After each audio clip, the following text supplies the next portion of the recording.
تقول سيدة عجوز: لي 3 أبناء وقد تزوجوا، فزرت الكبير يوما وطلبت أن أبيت معهم، وفي الصباح طلبت من زوجته أن تأتيني بماء للوضوء، فتوضأت وصليت وسكبت باقي الماء على الفراش الذي كنت أنام عليه.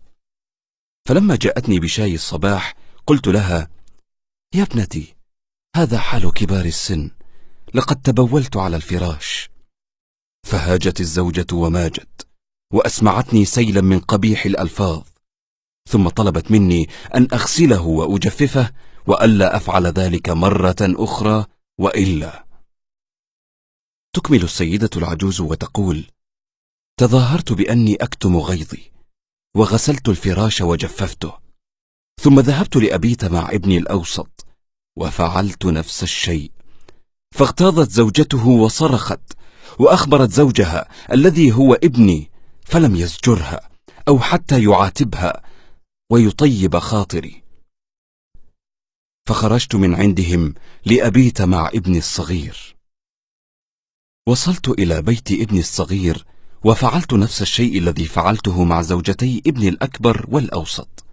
فلما جاءتني زوجته بشاي الصباح وأخبرتها بتبولي على الفراش قالت لي: لا عليك يا أمي، هذا حال كبار السن، كم تبولنا على ثيابكم ونحن صغار.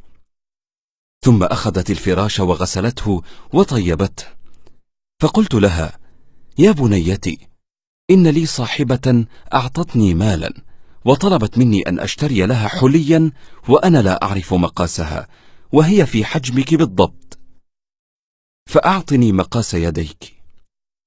ثم ذهبت السيدة العجوز إلى السوق وكان لها مال كثير، فاشترت ذهبا بكل مالها، ثم دعت أبناءها وزوجاتهم في بيتها وأخرجت الذهب والحلي، وحكت لهم أنها صبت الماء على الفراش ولم يكن تبولا. ثم وضعت الذهب في يد زوجة ابنها الأصغر وقالت: هذه ابنتي التي سوف ألجأ إليها في كبري وأقضي باقي عمري معها وعندها. فصعقت الزوجتان وتملكهما الندم أشد الندم، فهل جزاء الإحسان إلا الإحسان؟ ما عندكم ينفد وما عند الله باق، ولنجزين الذين صبروا أجرهم بأحسن ما كانوا يعملون.